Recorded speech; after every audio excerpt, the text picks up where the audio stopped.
My name is Sandra, and I am a 50-year-old who works part-time. My husband and I are parents to 3 teenage boys, one a senior and the other a sophomore in high school. Our elder son is currently preparing for his college entrance exams with the dream of becoming a lawyer, a passion he's nurtured since he was very young. This aspiration likely comes from admiring my brother Timothy, a successful lawyer who established his own law firm a few years back. Timothy's dedication to his profession and his ability to inspire others, especially my son, has been a guiding light in our family. Despite being excellent in his studies from a young age, my son's ambition to pursue law intensified because of the encouragement and example set by Timothy. Whenever they meet, my son expresses his determination to become a lawyer, much to Timothy's delight and supportive chuckles. Timothy, who is childless and married to a woman 8 years his junior, enjoys spoiling my sons whenever he visits, creating a warm and encouraging environment for them to grow up in. Despite Timothy's wife being somewhat of an enigma to us, she's known for her eccentric personality, and rarely visits our home. We've had minimal interaction with her. Timothy and I, having lost our parents early in life, have always had a close bond. He played a parental role in my life, especially during significant events like my wedding. My husband and I were initially relieved to hear of Timothy's engagement, hoping it would bring him happiness. However, our first meeting with his fiancée left us puzzled due to her seemingly unhappy demeanor, contrary to our expectations of seeing a joyous bride-to-be. On another note, my husband possesses a substantial fortune, estimated at $50 million, including our home, which will be inherited by me in the absence of any children from our marriage. This fact seems to have caused some tension, or at least a noticeable change in how my sister-in-law interacts with us, although she has always been somewhat distant and difficult to communicate with. This complex web of family relationships, aspirations, and the dynamics of inheritance paints a picture of our lives, filled with both ambition and the peculiar challenges that come with interpersonal relationships within a family. In the presence of my brother and his fiancée, I commented on how wonderful they seemed together, a gesture of goodwill and support on what was a significant moment for them. However, once back in the privacy of my home with my husband, I felt free to express the doubts that lingered in my mind.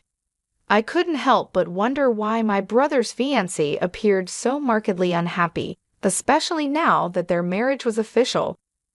My husband shared my concerns, echoing my sentiments with a note of worry. He remarked on her lack of joyfulness, a quality one might expect in someone just married.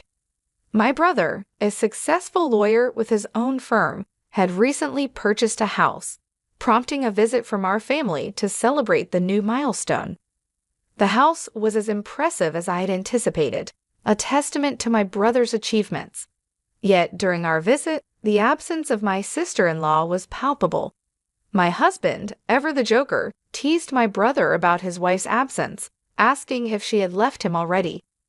The joke, intended to be lighthearted, fell flat as we observed my brother's somber reaction.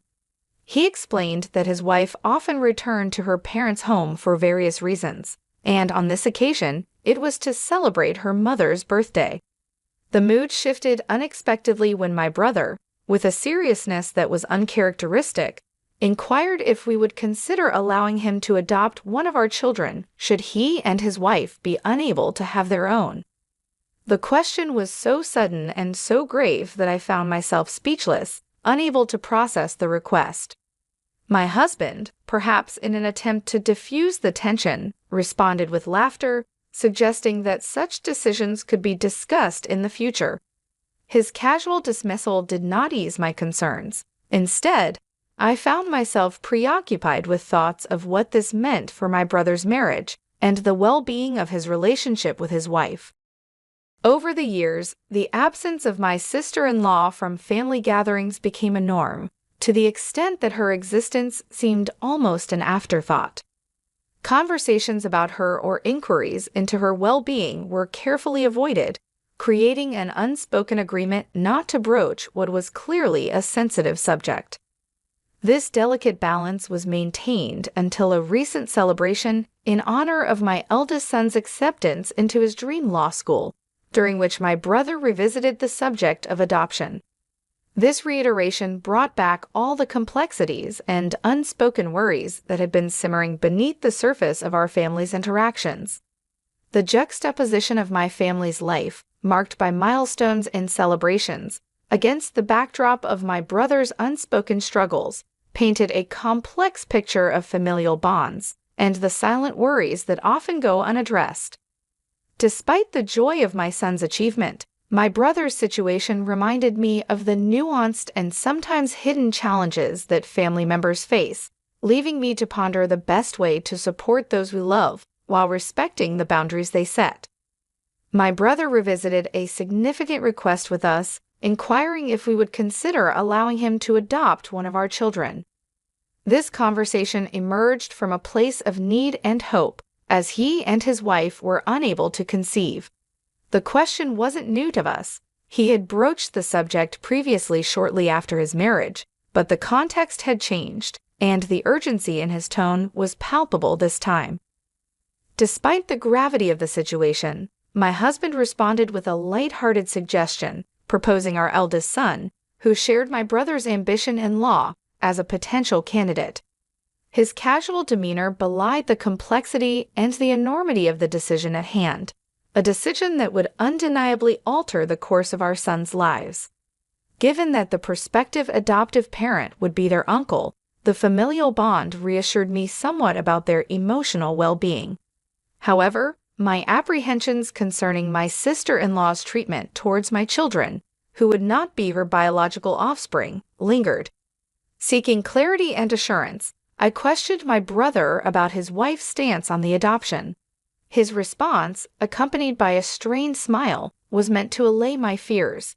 He confirmed that the matter had been discussed and agreed upon between them, offering a semblance of relief, yet the decision was too significant to be made hastily.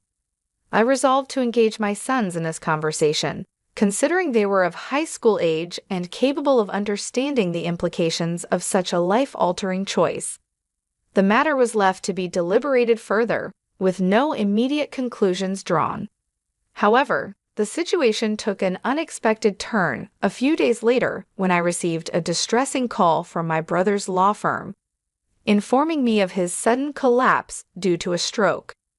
Upon arriving at the hospital, I was greeted by his colleagues, whose faces were etched with concern. They informed me that they had been unable to contact my sister-in-law. Attempts to reach her through the landline were futile, and without her mobile number, I felt at a loss. It wasn't until my husband and younger son joined me that we discovered a smartphone among my brother's personal effects, which provided us with the means to contact her.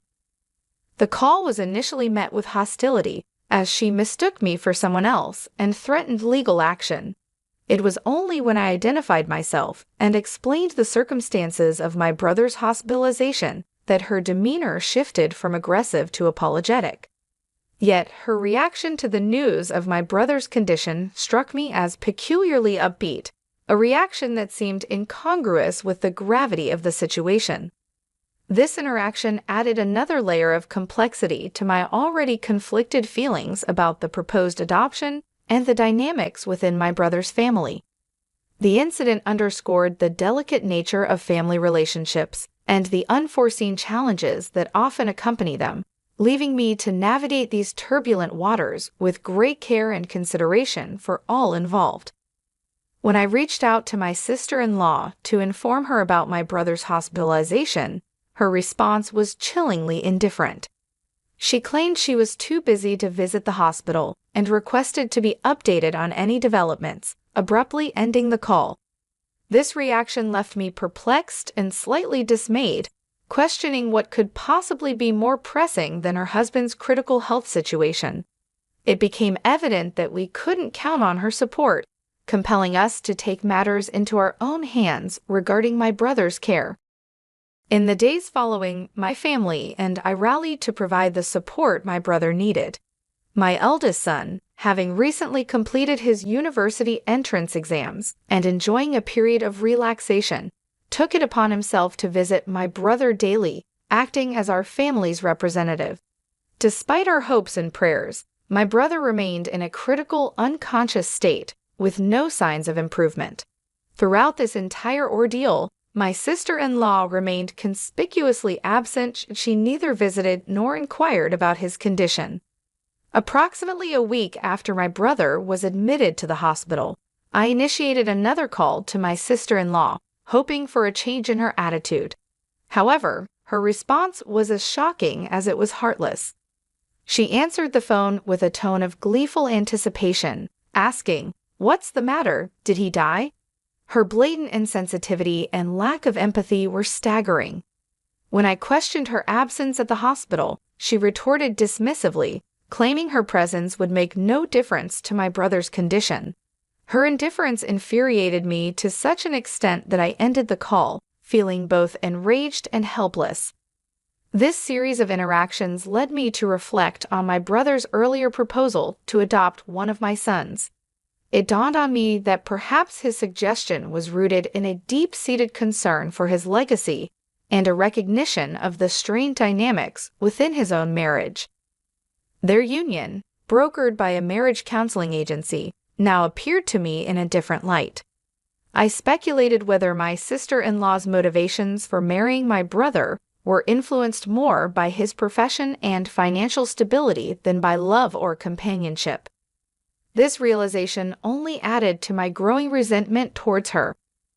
Discussing these developments with my husband, he presented a bleak but realistic perspective. Should anything happen to my brother, his wife would stand to inherit everything, given the absence of any children.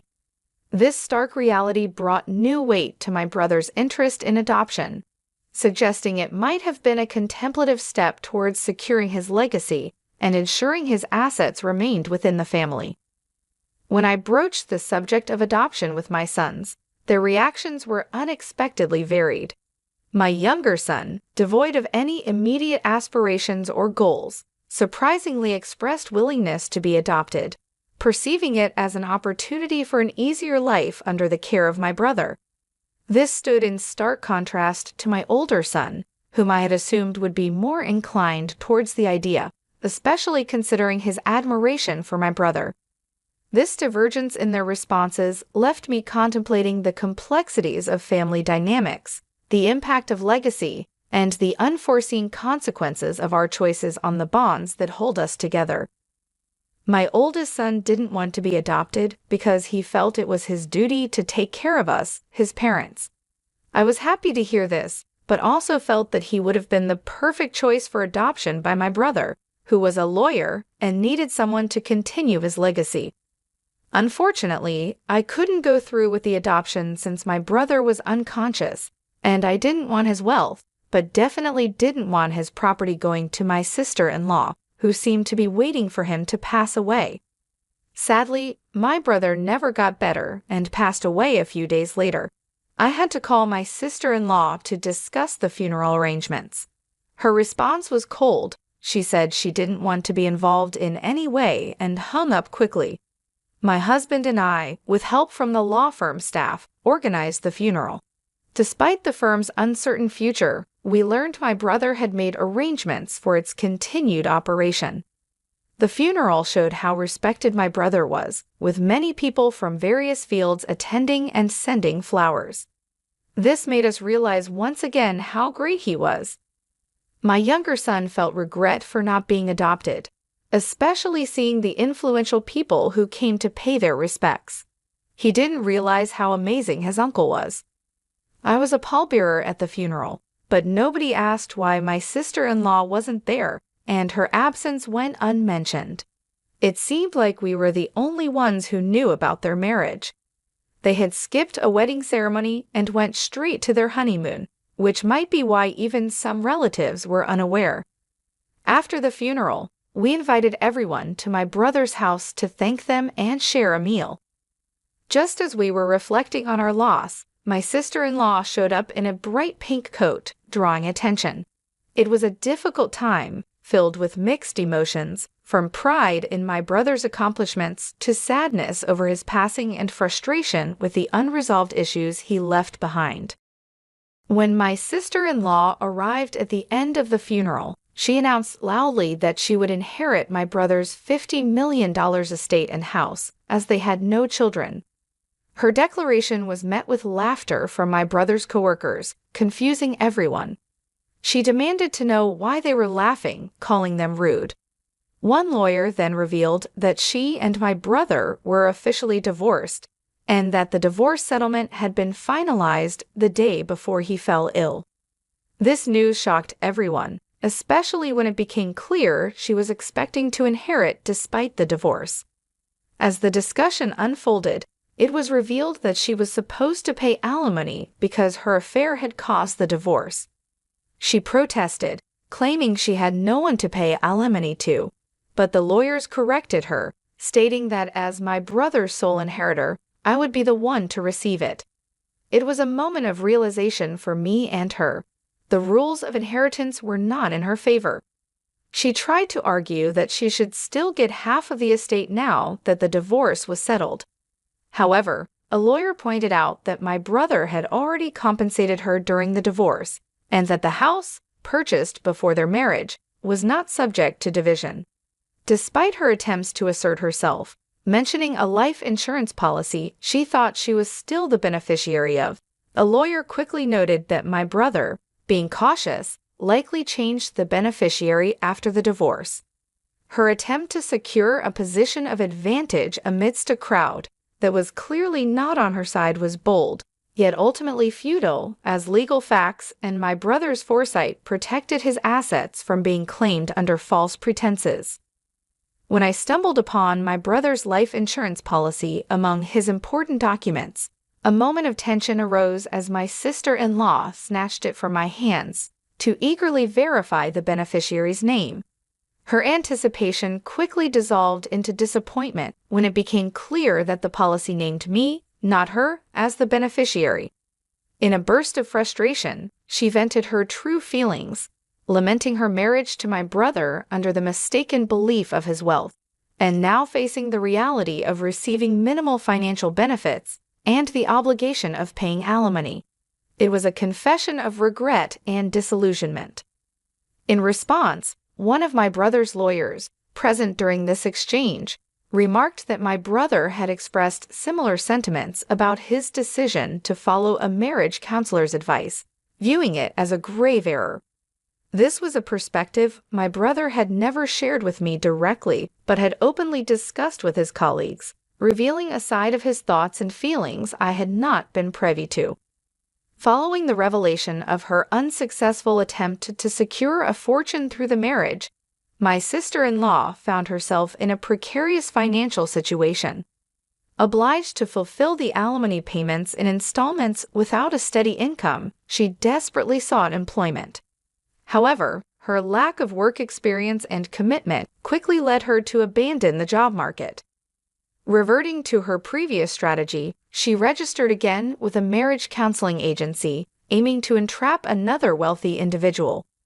Unfortunately for her, her scheme was short-lived. The man she targeted detected her deceit and took legal action, leading to her arrest for attempting marriage fraud. This incident came to light when I inquired about the alimony payments that had never commenced. The lawyer from my brother's firm informed me of her arrest and the unlikely prospect of recovering any alimony in the foreseeable future. While the financial aspect of the alimony was of little concern to me, the principle of the matter was paramount. I harbored no interest in the money itself, but rather in seeing justice served for her exploitation of my brother's intentions and legacy.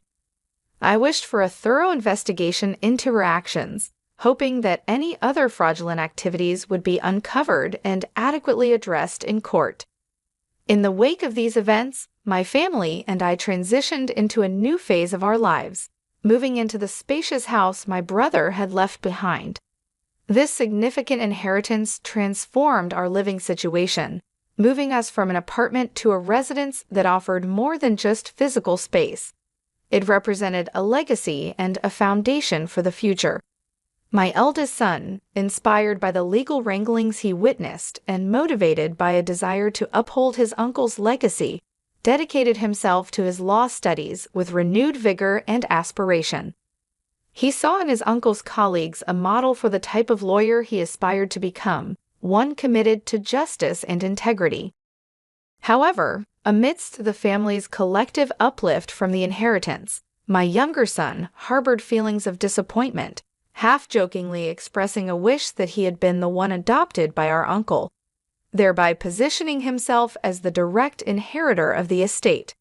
His comment, tinged with jest, nonetheless revealed an undercurrent of regret and what-if scenarios that lingered in his mind, a reflection of the complex emotions and dynamics that the legacy and its aftermath had stirred within our family.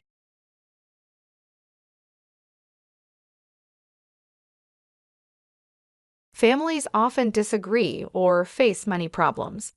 Still, some manage to stay together and live their daily lives. I don't think it's necessary to decide which is happier. My name is Kelly. Since I was a child, people have called me strange. I don't know what's odd about me. I just think so because others say I am.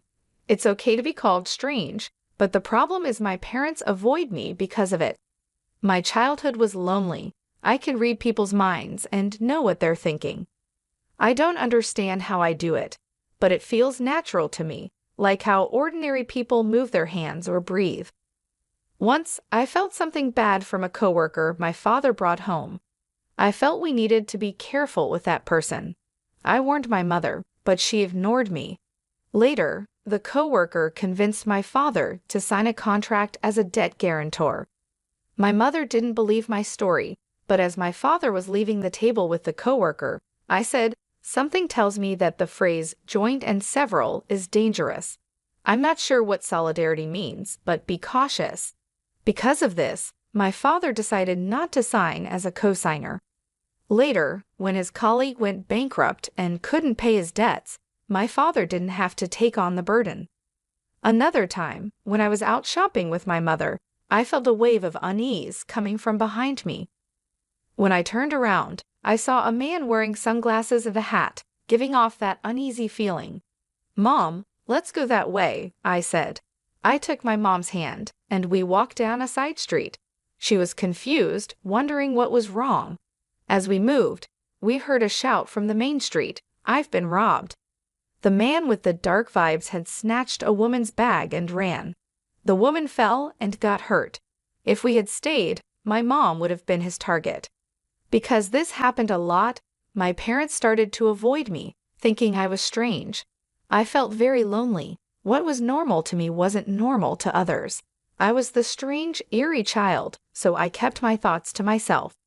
Even when I felt something was wrong, I stopped saying it out loud.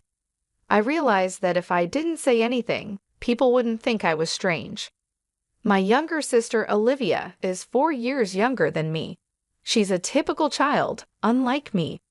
As I got darker and darker, Olivia became more adorable and cute. My parents clearly preferred her to me. They thought, "Olivia is lovely, but Kelly is dark and shadowy. Kelly is odd, even though she doesn't say strange things anymore." I pretended to be normal to avoid the pain my power caused me. I grew up without my parents' love. Whether it was because my attempts to seem normal made me seem unusual, or because once I was labeled as strange, it couldn't be erased. My sister, on the other hand, was raised with their love. She noticed my parents' coldness towards me and began to look down on me. She used to say, "I don't like being around my sister because it transfers the darkness to me." I'm very attractive, but my sister affects my image negatively. She started saying things to put me down whenever she could. My parents just tolerated her behavior and never corrected her. One day, a scout from an entertainment company approached her. They asked her to join their agency when I was in my 3rd year of junior high, and she was in her 6th year of elementary school. She said, "It's obvious because I'm attractive. They said I could be on TV." My sister was already thinking about a career, which made our parents happy. I told her, "You should take it slow and think about it." I have a bad feeling about this." I didn't want her to get into trouble, so I shared my feelings, which I had kept hidden for so long. My sister, unaware of my unusual ability, said, "Are you jealous because you're not attractive and can't communicate with others like me? Don't be strange and don't stand in my way." Her face turned red and she reached for me. My parents, who knew about my ability, either forgot about it or were too excited to see their younger daughter in the spotlight. They stood by her and accused me. I then decided to remain silent. I told myself that speaking up wouldn't lead to anything good. One day, a student teacher was scheduled to visit my middle school. He was a male college student who wanted to be a physical education teacher. He spoke about his educational dreams and gave a powerful speech to the teachers and students. He became very popular, especially with the female students. As he responded to the loud voices of the female students, I felt a wave of dread wash over me. I had made it a rule to keep my abilities hidden, but when I saw that my classmates were in danger, I decided to break my own rule. I approached a teacher who seemed to understand. I said, "I know this is unexpected, but please believe me and help me." The teacher was confused by my sudden statement, but did as I asked and staked out a specific location after school. I kept the details from the teacher because I knew he wouldn't believe me if I explained everything. The teacher listened to me without needing an explanation. The next day, the whole school was in an uproar. The student trainee had broken the law by entering the women's restroom with a video camera. The teacher had staked out the area and caught him within 20 minutes. Because of this, the female students were not victims of voyeurism and were spared from being humiliated. Meanwhile, my younger sister enthusiastically joined the entertainment agency that scouted her. However, there were no lessons or auditions, just high fees to pay. Then, the agency suddenly closed down. My sister had been scammed. She screamed and cried, blaming me. "It's all because of you. You ruined my future. It's your fault." Even though it was an absurd accusation, she believed it. This belief helped her cope, but it was a disaster for me. My parents didn't say anything ridiculous, but they did notice she was distancing herself from me and getting closer to them.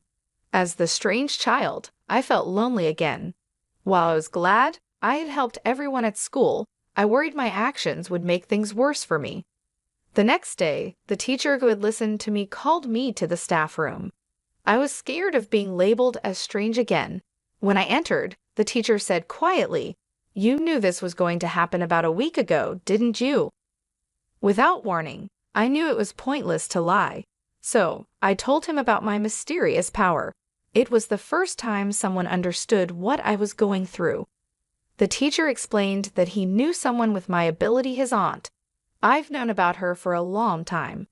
"I understand you have a lot on your mind," he said. "You'll feel better if you get advice from someone who understands," the teacher said. Then he introduced me to Nicole. She looked me in the eyes and said, "It's natural to be concerned, but you don't have to suffer." Her kind, deep eyes seemed to see everything and drew me in. Nicole had the same power as me since childhood and had spent her life troubled and hiding it. Hearing her story, someone who had gone through similar experiences started to free me from my fears and doubts. From that day, Nicole became my mentor, though she laughed when I called her that and said, "Just call me Nicole." Nicole changed my life. I had lived a modest, shadowy existence, hiding who I was, but she transformed my consciousness. Gradually, I began to live my daily life as a normal girl. However, since the incident with the entertainment agency, my sister and I have grown apart. She rarely talks to me, and when she does, it's usually to complain or make fun of me. My psychic abilities couldn't predict her emotional shifts. She would say things like, "What's the big deal about you getting accepted to college? Aren't you just a mental flower garden?" My sister had failed the entrance exam for her first choice high school, even though she was told she would definitely pass. She ended up at a high school she considered her second choice. She was furious when I got accepted to her top choice university. I wasn't happy about it or bragging to her. She just made assumptions and disrespected me. My parents only consoled and coddled my sister during her difficult time and told me to stay away and not bother her. Despite growing up and becoming a better person since meeting Nickel, my sister still didn't seem to like me. I guess my sister doesn't like me unless I'm dark and gloomy. My sister is very intelligent, so it's surprising she didn't pass the high school entrance exam. She was very frustrated and put that frustration into her studies at the high school she enrolled in. She ended up being the top student for 4 years and got accepted into a difficult national university on her first try. She said, "I got into the hardest university. Yours isn't as good as mine." I responded to her satisfied remark with a lighthearted, "Yeah, I guess so." I knew getting too involved with her would be a bad idea. My sister took my light response as an insult and lashed out at me. My parents were scared of her temper and could only watch and worry when she got like that. They blamed me, calling me a liar and a troubled daughter. I wanted to argue about which one of us was really the troubled daughter, but I kept quiet because I didn't want to make things worse. Aside from my sister, I was nearing the end of my college career and needed to decide about my life. I'm not as dark and withdrawn as I used to be, but I'm still not sociable and doubt my ability to form successful relationships. My ability to sense people's negative emotions makes it hard. I can understand positive feelings, but negative thoughts hurt me. I've been overwhelmed by negative emotions at school and almost stopped trusting people. I was worried if I could do well in a corporate job. I talked to my mentor, Nicole, about this. I was sure she had faced similar challenges and wanted to know how she overcame them. She said, "I went through the same difficulties you're facing now. Maybe you should do something like I did." She told me she had spent a long time working as a fortune teller or counselor, helping people with their problems. She said, "With your ability, you can really help others and contribute to the world." Working freelance means you don't have to be part of an organization and don't have to deal with people's emotions or relationships, which you're afraid of. It's the perfect job for people like us. I decided to pursue the same job with my mentor's encouragement. She showed me how to do the job and find customers. Thanks to the internet, I can now work from home. When I told my parents and younger sister that I would work from home instead of getting a job after graduation, they asked, "What exactly is it? What kind of job is it? What type of work is it? Then at least you should do our housework." What about living costs? I expected these questions, but I was disappointed they weren't more supportive. While I understood their expectations for housework and money, it still made me sad. I could see my sister disrespecting me even more in the future, which added to my sadness. So, my life as a work-from-home employee began.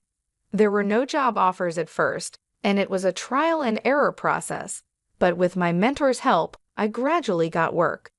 I couldn't contribute money to the household for about a year, so I focused on housework.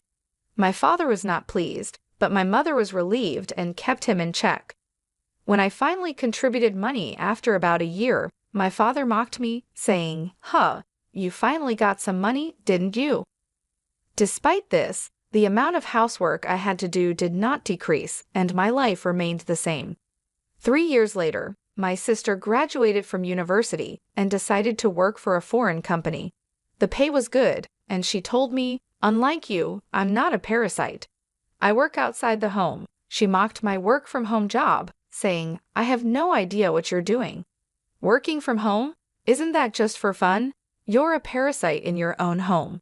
My pay will increase, and I'm sure I'll be making 15 times more than you. Someone like you could never make that much money." After a year and a half, my sister was promoted to chief and continued to brag about her good salary. However, she didn't contribute anything to the household or help with any chores. She left the laundry, cleaning, meal preparation, and everything else to my mother and me. My mother and I shared the work, but she delegated most of it to me, so I ended up doing almost everything.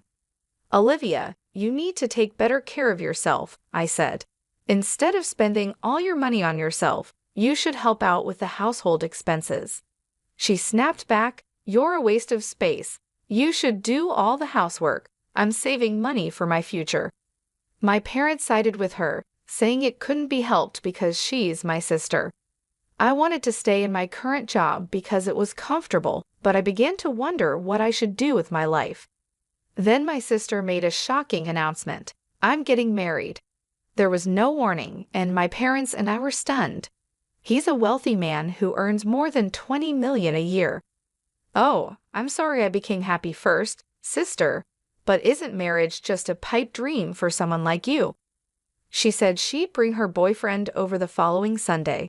When the day came, we were in a state of panic due to the rapid events.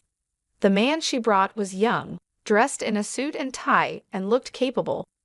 My name is Michael. It's a pleasure to meet you. I've come to propose to Olivia, he said with dignity and politeness. I told you he was wonderful, didn't I? I'll be happy with him, Olivia said. My father, despite being impressed by Michael, asked, Michael, what is your job? I'm currently training at a company owned by a friend of my father's, Michael replied. Olivia explained, his father is the company's president.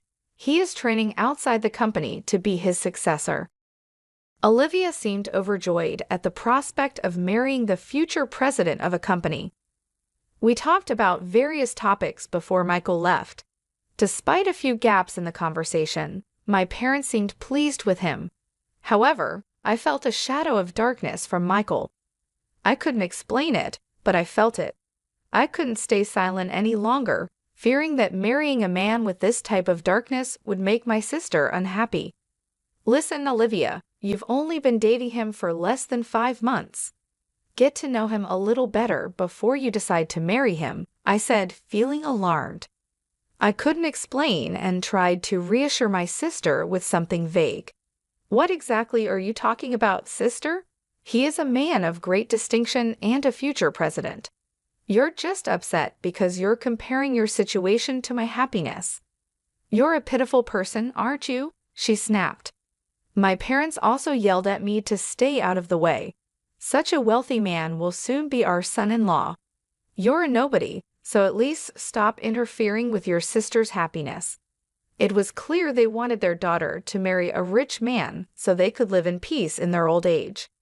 I was filled with rage because I couldn't tell my sister about the dark shadow I sensed around her. In the meantime, they got engaged, and a meeting between the two families took place. My sister's fiance's parents seemed just as respectable as Michael, but I still felt the same dark presence around them. However, the wedding day arrived before I could warn my sister and parents, who were too excited to listen. The president of our company is attending today's reception. Do you know how talented and promising I am? It's a great honor, but you, my stay-at-home sister, can't even imagine how great it is, my sister said before leaving the house, adding her usual words of disrespect. They pledged their eternal love at the hotel's wedding hall and then entered the reception hall. My sister looked happy with a big smile on her face, but I was concerned about how long that happiness would last. The president of the company gave the speech as the guest of honor. It was a congratulatory speech that praised my sister, and she was pleased with it. After the speeches, drinks and food were brought to each table. The food looked delicious, but I began to feel uncomfortable. Nothing had been brought to my table. At first, I thought it was just a delay, but other tables had already received drinks and hors d'oeuvres one after another. It was obviously strange. I was the only one who hadn't received anything. The people at my table noticed and started to feel uncomfortable too. At that moment, my sister came up to me and whispered with a laugh, "Free food is not for people like you. This food is too good for you. Just go home and eat potato chips. Leave our wedding gift and go home." My eyebrows shot up at her outrageous words. The groom was grinning and nodding from his seat. Even my parents pretended to be surprised at first, but then they said, "Well, Olivia is right." I was shocked, and then a surge of anger followed. I can't believe you could be this cruel. Father and mother, how can you accept such rudeness? I said.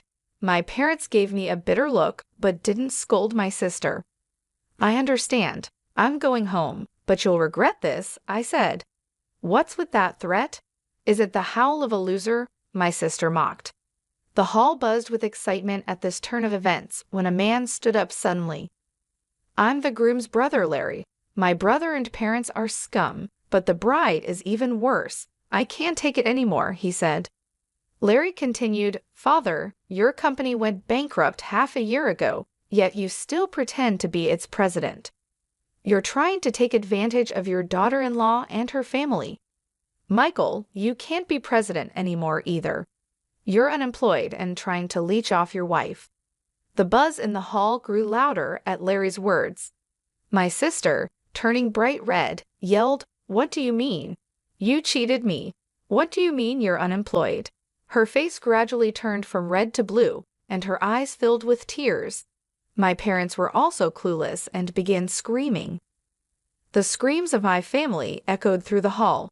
Both the groom and his parents were stunned and silent. In fact, before the wedding, I had received Larry's confession and apology. I had asked Larry not to hesitate to speak his mind if something happened during the reception. As my sister blamed Larry with anger and resentment on her face, another man stood up, looking like he had enough. It was the president of my sister's company. Enough of this. This is not right, he said. You have no right to blame the groom.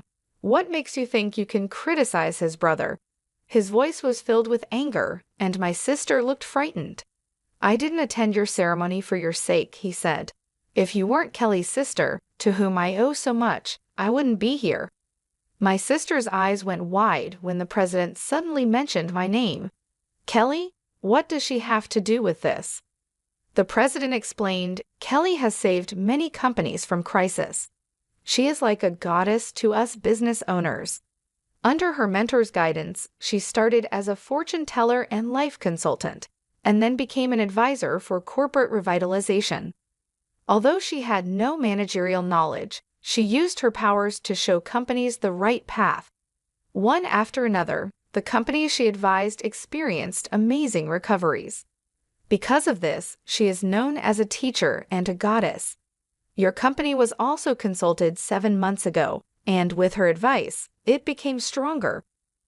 My sister, shocked, said, Oh no, I didn't know anything about that.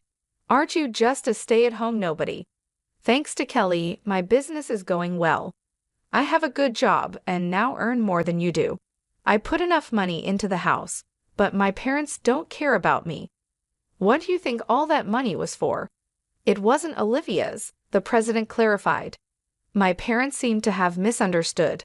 There was no way Olivia could have brought money into the house. The wedding party broke up in confusion. The wedding gifts were fully refunded to everyone. My sister sobbed, How are we going to pay for this ceremony now that we don't have the money from the gifts? Besides, I relied on Michael's income and signed a contract for a condominium in my name. I can't pay the rent by myself if I'm unemployed. Michael coldly replied, You signed the contract on your own, didn't you? I don't know anything about it. Divorce, divorce, divorce, you crook. My sister's marriage quickly fell apart. It was a mess, and this chaos was the result of his malicious behavior.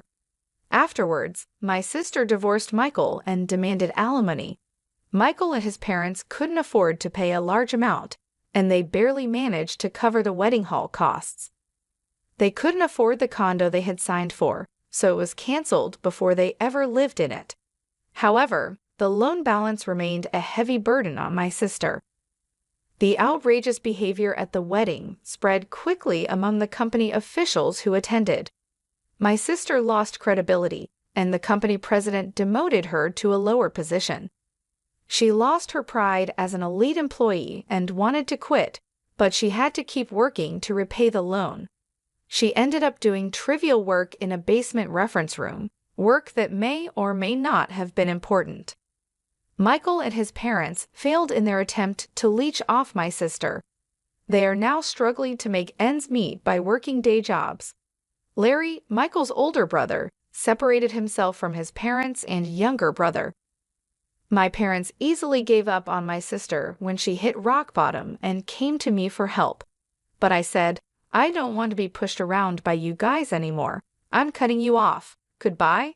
With that, I left home, signed a lease on a new apartment, and began a new life. I took in my sister, who had fallen on hard times and was struggling to make ends meet.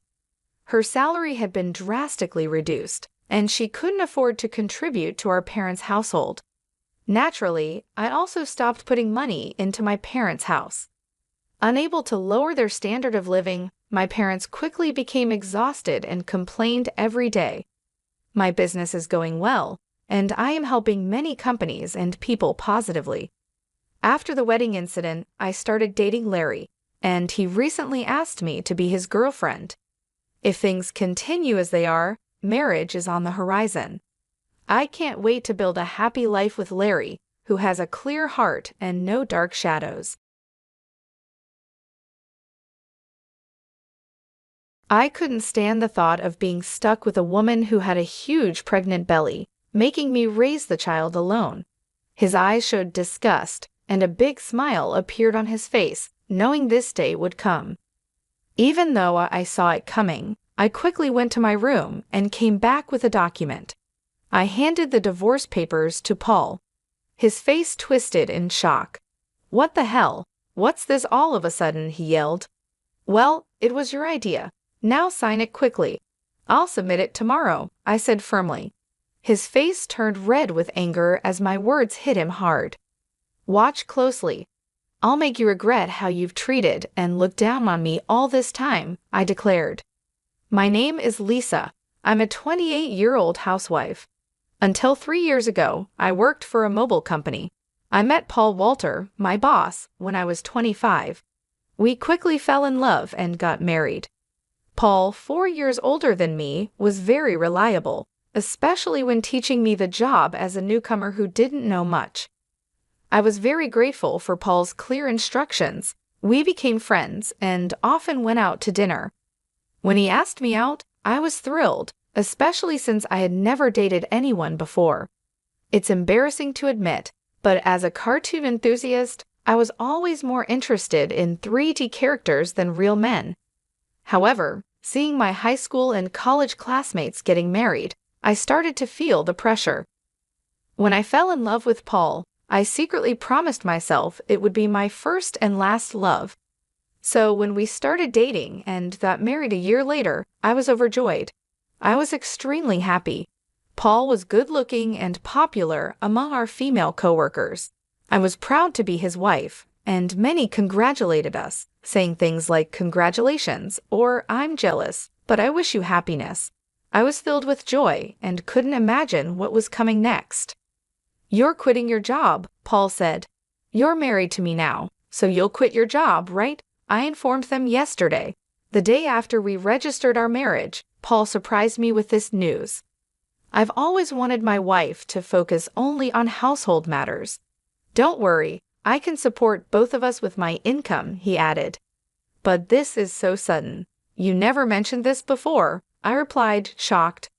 Paul had never talked about me quitting my job before our marriage.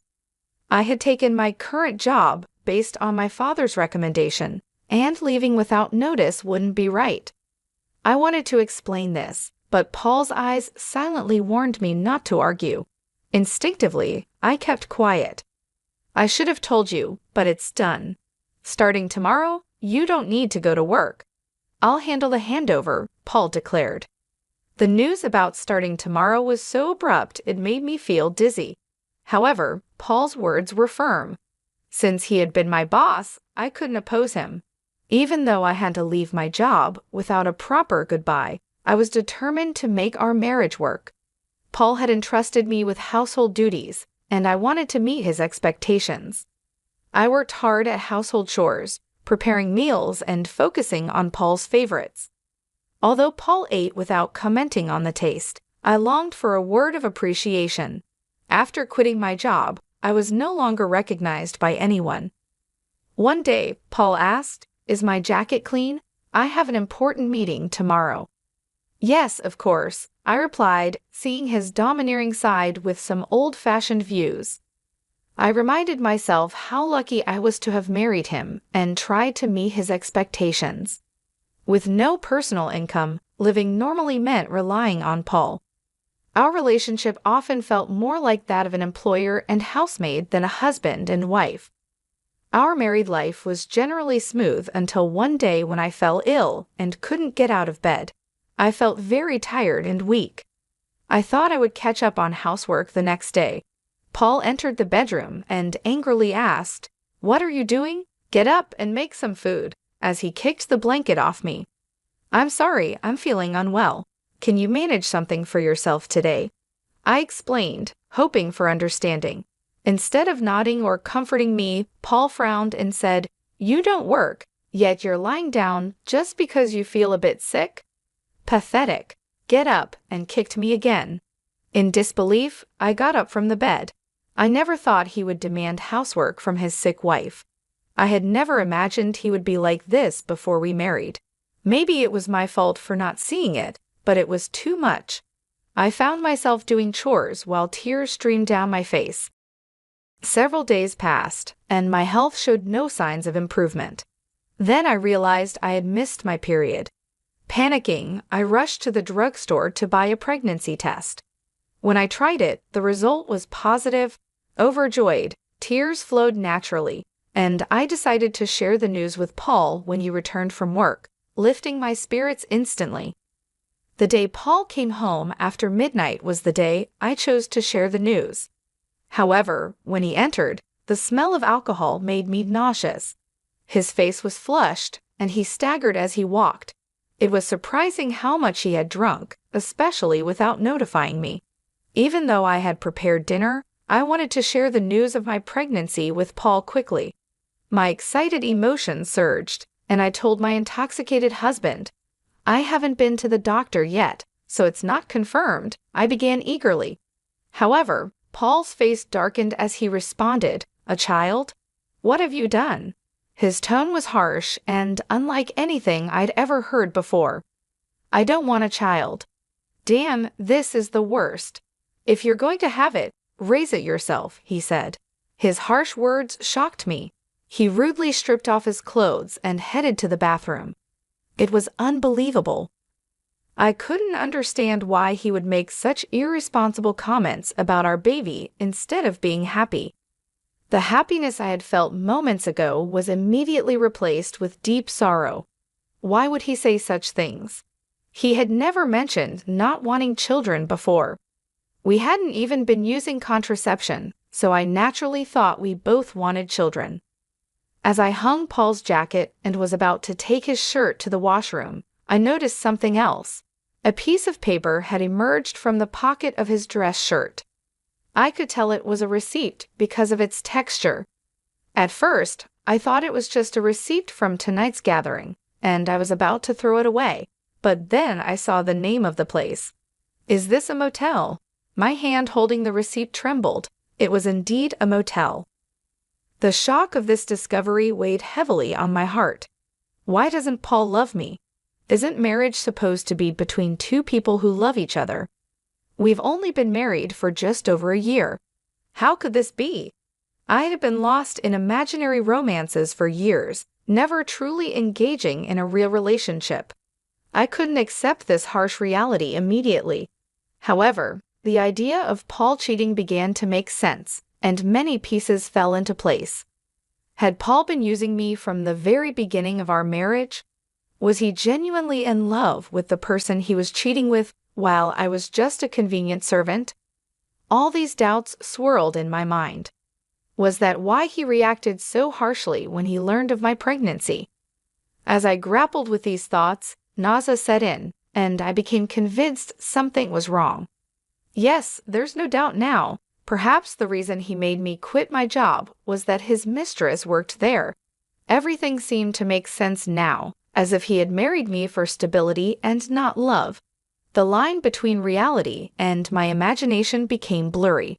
Still, there was no denying the heartless words he had thrown at me after learning about my pregnancy. That day, I decided to gather evidence of Paul's infidelity. From then on, his cold behavior towards me was undeniable. It was as if he couldn't forgive me for becoming pregnant. Despite knowing that I was suffering from morning sickness, he would deliberately eat smelly foods near me and nitpick my housework, forcing me to redo tasks. My pregnant body had to endure a lot, and my heart was heavy. Despite this, I continued to investigate his affair. Paul never parted from his cell phone, even taking it with him to the bathroom, making it impossible for me to sneak a peek. When I secretly entered Paul's room, it was neat and tidy, with nothing incriminating in sight.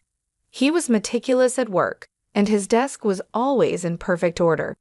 I realized it would be challenging to catch him off guard directly. I often checked Paul's pockets for evidence like receipts, but my investigation was difficult. I thought about hiring a detective, but didn't have the money. While I was deep in thought, I received an unexpected phone call from my father. "Hello, it's me, your dad. How are you?" he asked. Surprised by his call, considering his busy schedule, I replied, "Dad, what's going on? Aren't you busy with work?" "My employees have been doing well, so I'm not that busy," he explained.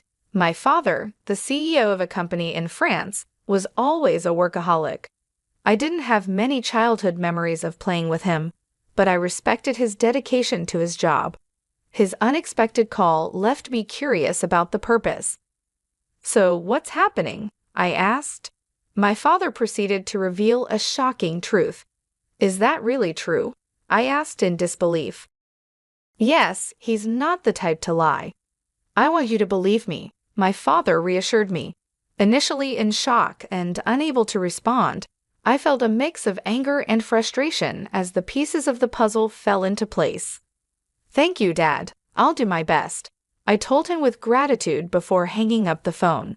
My investigation was finally paying off, but the newfound knowledge also stirred up feelings of anger and frustration due to the ongoing tension between Paul and me. Paul continued to be distant even though I was pregnant. Each time he acted this way, I harbored a deep hatred towards him. Months passed, and our relationship remained strained. Eventually, an event occurred that shattered our life. At last months pregnant, I was always cautious around Paul, living in constant fear. I tried to avoid him, leading a quiet and stifled life. One day, I served dinner as usual. When Paul returned home, we sat at the dining table. As I quietly ate, Paul suddenly slammed his fork down. "What is this? It's tasteless," he exclaimed, throwing the food I had prepared onto the floor. Baffled by his outburst, I tried to comprehend the situation. The anger at having the meal I had cooked discarded before me began to build up inside. "I've been contemplating this for some time, but recently you've been complaining about the taste of the meals," I said. Paul criticized my cooking, saying it was tasteless. Since becoming pregnant, I had been using less seasoning to make healthier meals. This was only temporary until the baby was born. If he found the food bland, he could have added some salt himself.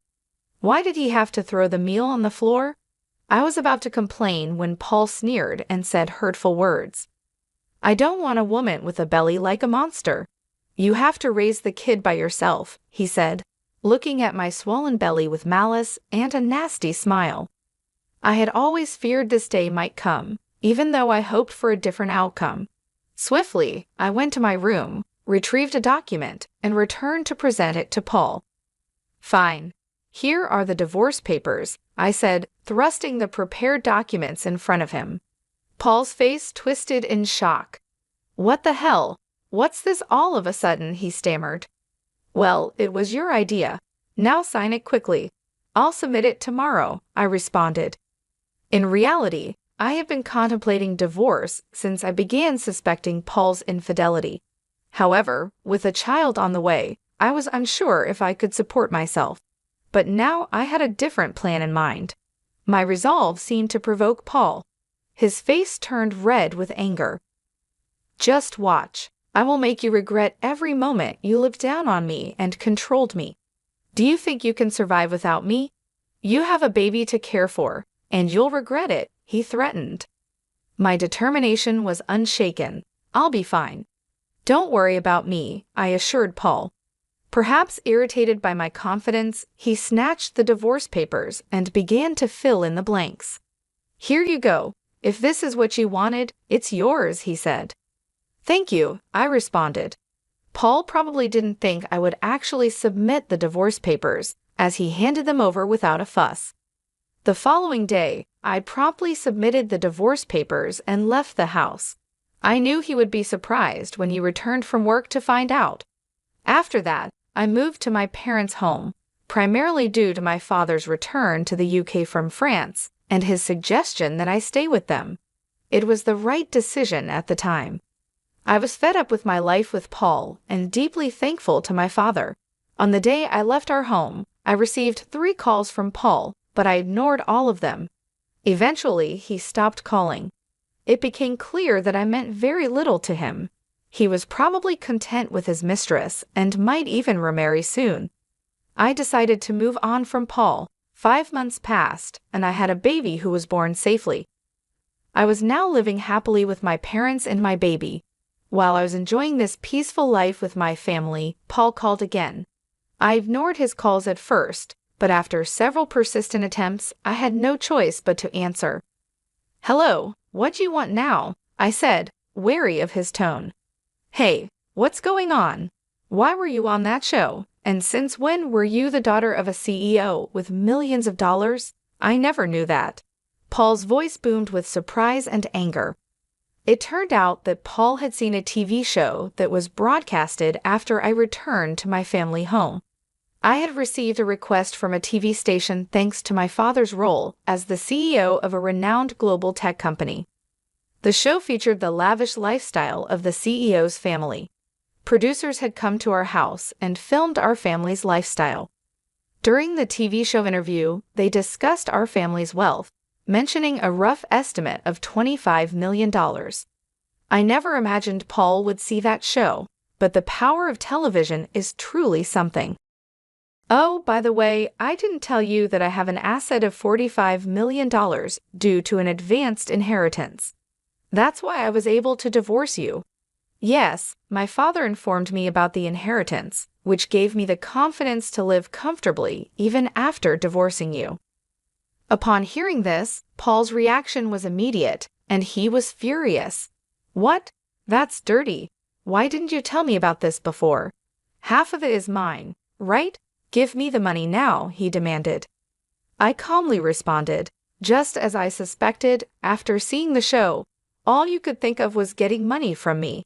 Gifts from parents are not included in property distribution. Are you forgetting your own mistakes?" Paul was puzzled and asked, "What are you talking about?" I continued, "I'm tired of your anger, Paul. You called me yourself. You should know you can't blame me for what you did.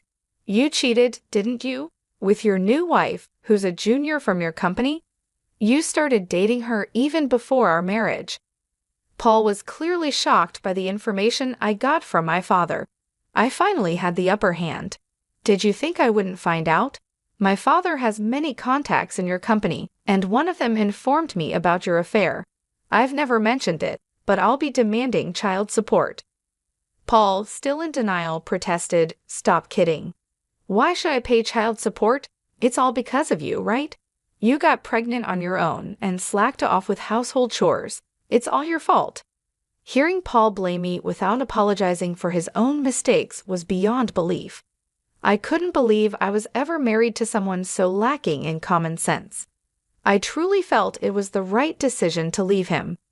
"Paul, I'm broke. My wife spent all the money I earned, and now I'm in debt," he pleaded. Hearing Paul's pitiful excuse, I went from anger to sheer disbelief. I never wanted to deal with such an unreasonable person again. With that thought in mind, I firmly gripped my phone. "What are you talking about? Do you even realize how ridiculous you sound? I never want to deal with you ever again. I'll have my lawyer handle the matter of child support.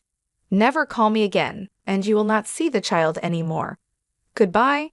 "Hey, wait," he called out, but I quickly hung up the phone. Afterwards, I blocked Paul's number and took a deep breath. It's over now, right? I won't get any more calls from Paul. I no longer want him disrupting my peaceful life.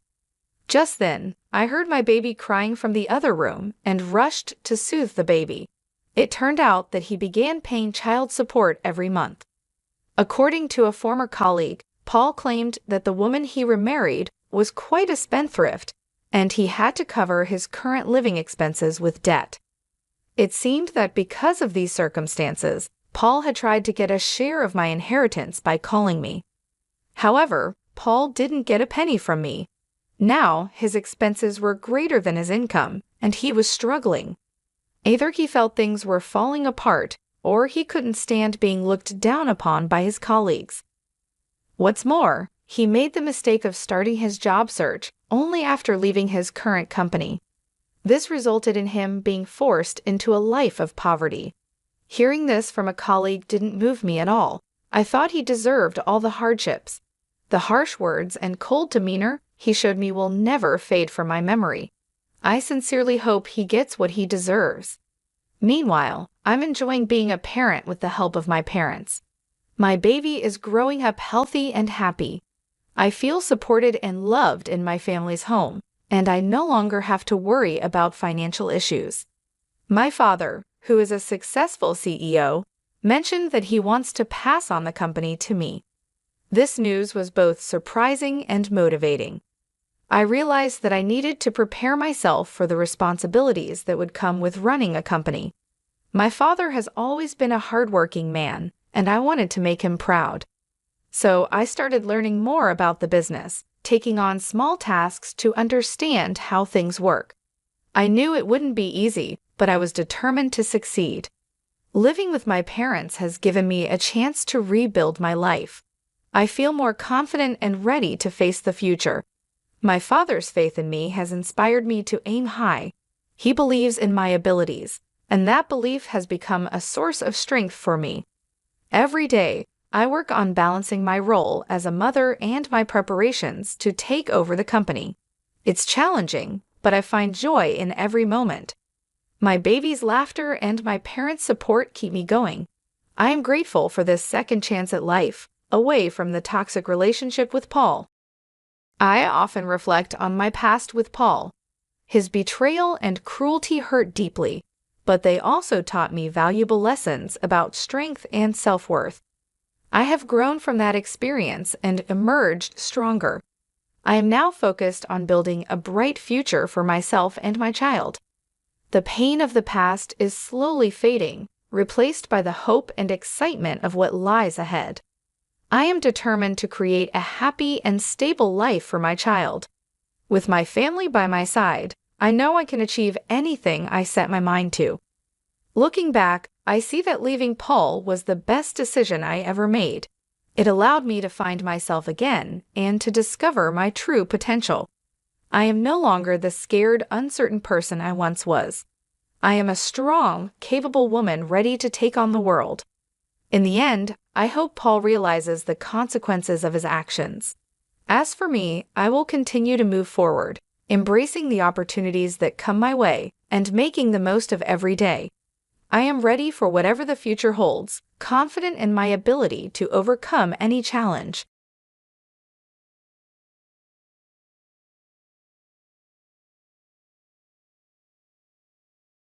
No way, that's impossible. We're living together. You just need to sign the divorce papers. Good luck with your poor life. I stood there, dazed, holding the phone after the call was suddenly cut off. The lawyer couldn't help but burst out laughing. Olivia looked at the lawyer, confused. He was wiping tears with a handkerchief. My name is Karen, and I am the CEO. I've been married to my husband, James, for 3 years. We don't have children. We're both so busy with work, often even on weekends, that we hardly find time for long talks. We mostly see each other in passing, so we try to sync our schedules for overseas trips during our long breaks. It's only once a year, but it's something we both really look forward to. When we got married, we decided to buy a condo on the upper floor of a Bay Area tower. It was a stretch financially, but we thought about the future value of the property. Thanks to that, we're happy with our current life. I have a close friend from high school, Olivia. We sometimes grab lunch together. Olivia is beautiful and has high standards for men. She's not married yet but is eager to be. She looks for well-educated, high-earning men on dating apps and won't compromise on their income. One day, I was having lunch with Olivia at a cafe near a park. We went to high school and university together, even shared the same classes. That's why we've consulted each other about various things over the years, knowing quite a bit about each other's dating histories and types. During our student days, we shared both fun and sad times. Those are cherished memories now. Since marrying James 3 years ago, we've both gotten busier, and the chances to meet have decreased. Now, we only see each other a few times a year. I'll come visit your condo next time, Olivia suddenly said. She'd never been to my place before. Then, on the weekend, she came over. I could tell she was amazed even through the intercom at the entrance. As soon as I opened the door, Olivia looked impressed. Wow, this place is like a mansion, and that elevator ride was so long. I had chosen a spacious upper-floor condo because it was a once-in-a-lifetime purchase. It's even more spacious than a house. It's beautiful, really incredible, Olivia said as she looked around the condo, turning her head in every direction. Great location and an upper floor in a high-rise like this must have cost a fortune, Olivia remarked with a sly smile. Yeah, you could say it's $1 million condominium. It's got great security too, I said, but Olivia cut me off, reacting only to the term $1 million condominium. It must be over $1 million. Your husband must be making a lot, she said, her eyes wide with astonishment. That was so typical of Olivia. She always had high standards for men, especially regarding their income. James's salary is quite good for his age, I guess, I said vaguely. I felt it was tacky to be too explicit. Olivia had a look that seemed to hint at some ulterior motive. Can I use your bathroom? She asked and left the living room. I directed her to the bathroom and then started preparing tea in the kitchen. I was concerned when Olivia took a while to come back. I was about to check on her when she returned, saying, just replying to an email. Olivia usually didn't make excuses like that, so I felt a slight sense of unease. While enjoying the cookies Olivia brought as a gift and having tea, she asked, can I stay till the evening? She apparently wanted to greet James. It had been since our wedding that Olivia last saw James, so it wasn't unnatural for her to want to see him. I decided to check with James just in case. James was happy about it. I might finish work early, he replied in an email. I told Olivia it was okay, and then I started preparing dinner. Olivia was using her smartphone, but then she stood up and went to the bathroom again. I didn't notice while cooking, but Olivia was gone for quite a while. When she came back, she was wearing a familiar necklace. It was my necklace. As I stared at the necklace, Olivia gave an embarrassed smile. How do I look? Does it suit me? She posed like a model. Seeing my stunned expression, Olivia started laughing. Oh, come on, I'm just kidding. I found it and thought it was cute. It must have been super expensive, right? A premium piece for sure, Olivia said, sounding like a child making an excuse for a mistake. That's a gift for James. Wow, he must be really wealthy to afford something like this. Olivia sighed, but more importantly, that necklace was stored in the closet in the bedroom. It seemed like Olivia had pretended to go to the bathroom and instead went to the bedroom to peek into the closet. I couldn't believe her actions. However, I didn't want to seem petty, so I just emphasized that it was a precious item. Taking advantage of my mild reaction, Olivia made a surprising request. Can I borrow this necklace for a while? I've got a date with a doctor I met on a dating app. I want to wear it for that. Please, she pleaded, putting her hands together as if praying. Reluctantly, I decided to lend it to her. All right, but take good care of it. Like I said earlier, it's a gift for James. As soon as Olivia knew she could borrow it, she smiled and started touching the necklace gently. Of course, I understand, she said, though she seemed to ignore my words. When I finished preparing the meal, I pretended to go to the bathroom to check the bedroom. Sure enough, the closet in the bedroom and the chest beside the bed weren't fully closed. Olivia must have opened every drawer and door she could find. There were fingerprints on the jewelry, watches, and precious metals. She might have touched things but probably didn't intend to borrow them. The shoes seemed to have been tried on, and the heels were bent out of shape. This was clearly going too far. I went back to the living room and asked Olivia, "You touched various things in the bedroom, didn't you? The shoes are out of shape, and there are fingerprints on the watch." Olivia puffed out her cheeks a bit instead of looking sorry. "Please don't do that again," I told her. Olivia went back to her normal face and said, "Sorry. I didn't want to make a big deal out of it and risk hurting our friendship, so I just laughed it off lightly." That's when James came home. He was holding a box of cake. It was the first time James and Olivia had seen each other since our wedding. It was awkward at first, but they slowly started talking, and by dinner, they were chatting like old friends. While I was cleaning the dishes, they were laughing together. "My boss is terrible, right?" James said, laughing. "I envy James's team," Olivia added. James was smiling, his eyes crinkling with laughter. "That's not true," he replied. I was a bit uncomfortable seeing Olivia touch James so casually, but I thought it was better than them being distant. After all, James wasn't usually the type of man Olivia went out with. About a month after Olivia's visit, I noticed a change in James. He spent more time on his smartphone, which he usually didn't do. He often seemed distracted when I spoke to him and asked me to repeat myself. He always took his phone with him, even to the bathroom. It was a noticeable change. I felt like I was becoming a cheated-on wife. I thought about checking James's phone once, but I hesitated to even touch it. Our conversations at home became increasingly rare. James started working on weekends much more often. He was hardly ever at home on weekends. Originally, we barely saw each other on weekdays, but now we weren't seeing each other on weekends either. It felt like we were living separately, even though we were in the same house. Moreover, we started sleeping in separate bedrooms under the excuse of his tiredness. I was thinking about divorce or separation when I found divorce papers on the living room table. Upon closer inspection, James had already signed them. Although I had suspected it, actually seeing them still shocked me. With trembling hands, I called James. "I just got home and saw this on the table. What does this mean?" "It means exactly what it looks like. I want a divorce," James replied. I pressed him for a real reason. "I've fallen in love with someone else. It's not just an affair. I'm serious about it."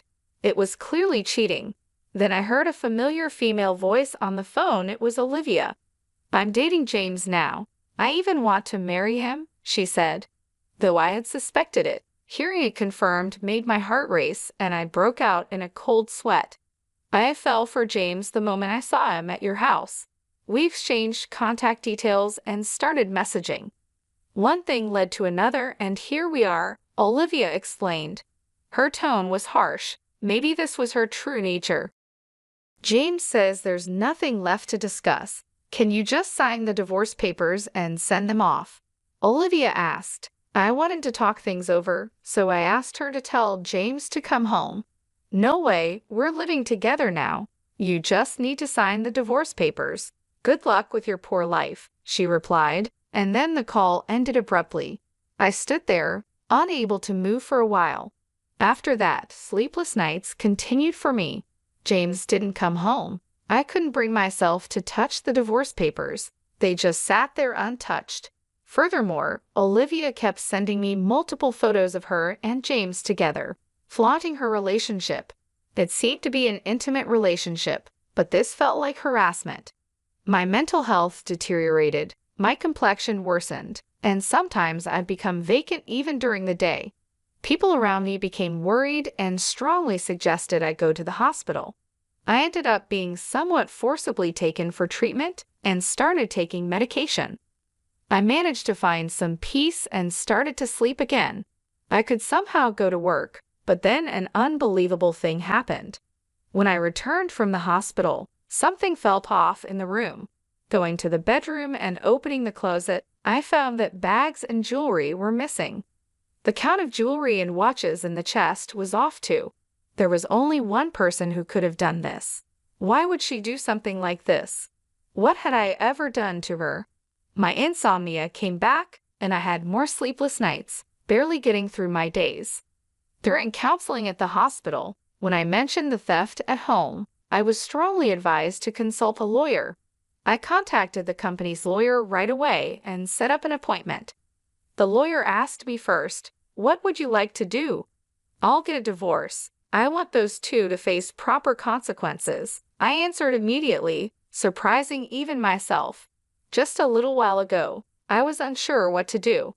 I couldn't believe how easily those words came out of my mouth. Perhaps I really wanted to punish them after being tormented so unfairly. A week later, I received a message from Olivia. I had sent her a certified letter. "Hey, what are you thinking, sending a certified letter to my workplace?" Olivia sounded pretty angry, her voice filled with rage. "You must have expected at least this much. Anyway, I'm leaving everything to my lawyer now." I hung up the phone. Olivia called several times after that, but I ignored all of them. Then James called. I had sent a certified letter to his parents' house. Apparently, his affair being exposed at home caused a huge uproar. I wanted to burst out laughing at his self-inflicted predicament, but managed to restrain myself.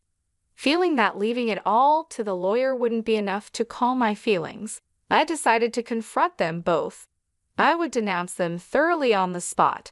The lawyer arranged the date and time, and we decided to have the discussion at the law office. A few days later, the two reluctantly showed up at the law office. I thought they would bring their own lawyer, but it seemed they came alone. Olivia stormed into the office, flinging the door open. James followed, looking uncomfortable. "Finally, we meet, you coward," Olivia said, not hiding her anger at all. James tried to calm her down.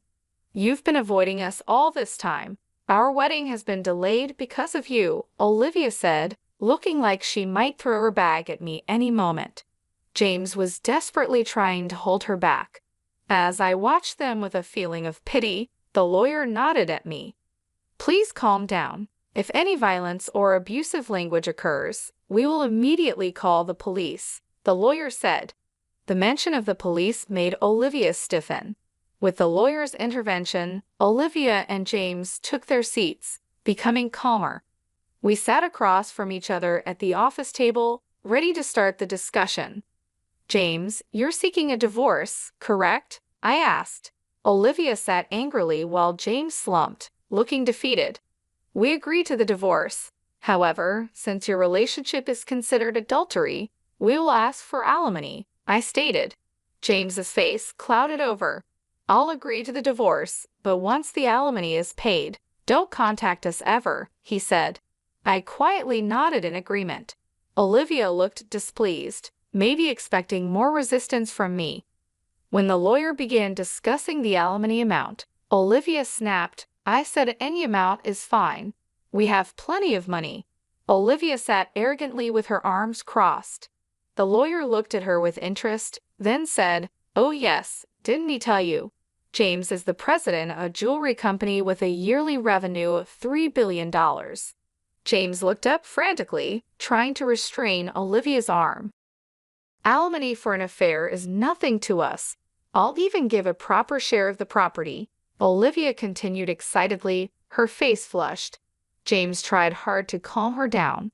Olivia shook off his hand and continued, "You can barely make ends meet on your salary, right?" She scoffed with a laugh. The lawyer burst into uncontrollable laughter. Olivia looked at him with a puzzled expression. The lawyer, wiping tears with a handkerchief, said, "Actually, the president is Karen." Olivia was dumbstruck, her mouth hanging open. James hung his head, his body trembling slightly. "James is just an ordinary employee with no position at Karen's company." "I am Karen's corporate lawyer," I stated. Olivia started laughing loudly. "What are you talking about? Are you really a lawyer? Can lawyers lie?" she asked. The lawyer calmly replied, Why not ask James next to you if what I said is a lie? James, meanwhile, just bit his lip, looking down. Olivia, growing anxious, grabbed James's arms and began shaking him. You said you were the president of a $3 billion jewelry company. That's not a lie, right? James remained silent. He covered his face with his hands, uttering inaudible moans. Olivia, growing more desperate, gripped his arms tighter, repeatedly asking, "Answer me, it's not a lie, right?" James finally whispered in a raspy voice, "I'm sorry." The room fell into a deep silence. Olivia's strength seemed to leave her body, and she let her hands that were gripping James fall limply. You said you were the president of a company making $3 billion a year, she muttered almost to herself. James's single apology had plunged Olivia into despair. She stood up, trembling. It's a lie, right? There's no way you're the president. Olivia pointed at me accusingly. Why didn't I know about this after all we've shared? I spoke to Olivia calmly, as if guiding her. Just because we're close friends doesn't mean I tell you everything, especially since you were so fixated on money. I had no intention of telling you. I looked Olivia straight in the eyes without averting my gaze. Olivia seemed to lose all her energy and slumped down. Then that house, of course, the house is in my name, so James will be the one leaving, I continued. Olivia fell silent, and James continued to hold his head. James probably didn't want to come here. He knew this would happen. But if he didn't come here, things would be worse. It's hell either way for him now. James is left with nothing but hell waiting for him. The lawyer began to present the evidence. I had first gathered these photos of James and Olivia together. They were the photos she sent to my phone, now printed out. The lawyer placed a voice recorder on the table and played a recorded conversation. Why would you send something like this? I just wanted to share our happiness with you. Olivia's voice filled the room, while James seemed to be holding back tears. Hey, still clinging to the past. I want to divorce quickly. I know what you're clinging to. It's James's income. He's the president of a $3 billion jewelry company, right? You hid it because you thought I might take it, Olivia said, perhaps embarrassed, and covered her face with her hands. Hurry up and divorce and leave that condo. It'll be mine soon. Too bad James didn't come back to you. I'll give you as much alimony as you want. Poor thing, your aim was the money, not James. I'm speechless at how you've been deceived, James. James looked down, tears spilling onto his pants. James and Olivia fell silent. Do you think this is over? What else is there, Olivia? You broke into the house when Karen wasn't there and stole several items, didn't you? The lawyer said calmly. James looked shocked, apparently unaware of this. Hey, what's this about stealing? Olivia bit her lower lip, her hands shaking. No, not me. I don't know anything, she said.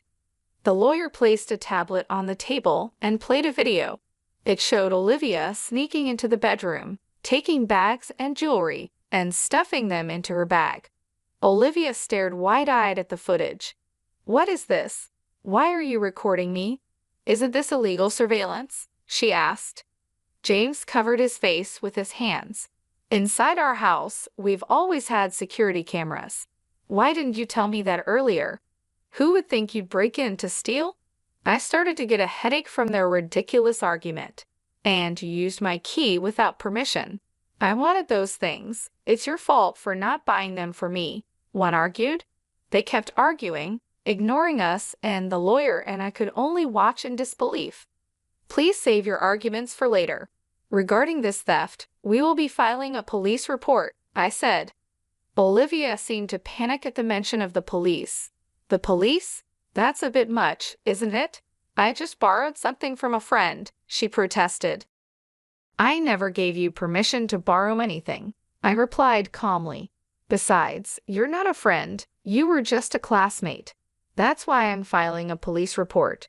Olivia seemed to realize she was defeated, and her attitude turned gloomy. Don't say that. I'll pay for it. I'll make up for it. Just please don't call the police. Olivia started to kneel and apologize. I looked down at her and said coldly, You're going to compensate. The value of what you stole is more than your annual income. Are you sure about that? Olivia was speechless. And there's also the matter of the alimony.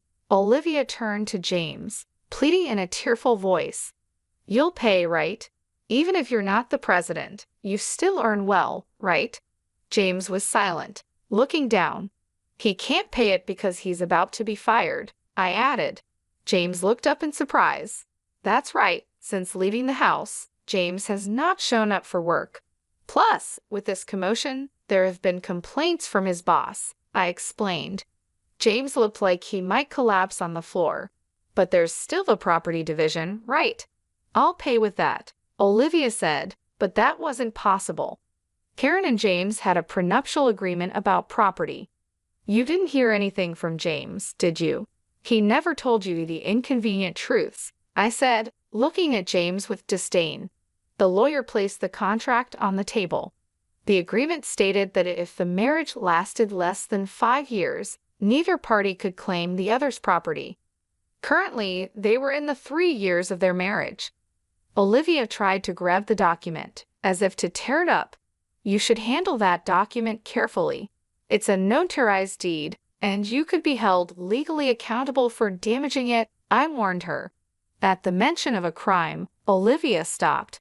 She then half-heartedly pleaded with James, James, you have savings, right? Use that to pay. James looked at Olivia with resentful eyes. What money? You always wanted sushi, steak, this, that. There's no way I have any savings left. It appeared he also had debts from questionable sources. Olivia's shoulders slumped. It was a pitiable sight. The glamorous appearance that used to make men turn their heads was gone. This was the result of the seeds she had sown herself. The two sat looking haggard and lost, muttering, "This wasn't supposed to happen, and what will I do now?" I decided to leave the rest to the lawyer and stood up to leave. Olivia, money isn't something you steal from others. It's something you earn through effort. After that, the divorce went through smoothly.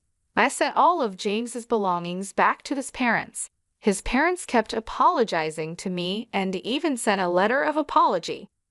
Olivia was interrogated by the police for illegal entry and theft. My police report led to an investigation, and Olivia was arrested after admitting her guilt. Half of the stolen items had been sold, but I got the rest back. Despite the maliciousness of her actions, her show of remorse and intent to compensate suggested she might receive a suspended sentence. However, Olivia had other crimes.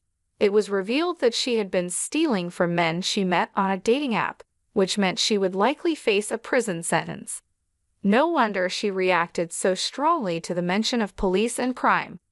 James couldn't live in Olivia's apartment and moved to a 2-apartment on the outskirts of town. He's looking for a job, but his unexplained absences and poor attitude at his last job make it hard for him to get hired. For now, he's getting by with day labor. After the divorce, I threw myself into my work. Now, I'm expanding our company's jewelry line to Europe. The idea came after a trip to Europe that I took as a break from everything. During that trip, I had the chance to share a glass of wine with the owner of a jewelry store in Switzerland. We talked passionately about jewelry designs. The owner and I hit it off, and he agreed to showcase my company's jewelry in his store. The owner is a wonderful man who, perhaps because of his own history with divorce, understands my heart act. To be honest, I'm focusing on sales in Switzerland, partly to see him. It might be mixing business with pleasure, but I think I've earned this perk after all I've been through. That's how tough it has been for me. I receive regular updates on their situations from the lawyer after the divorce.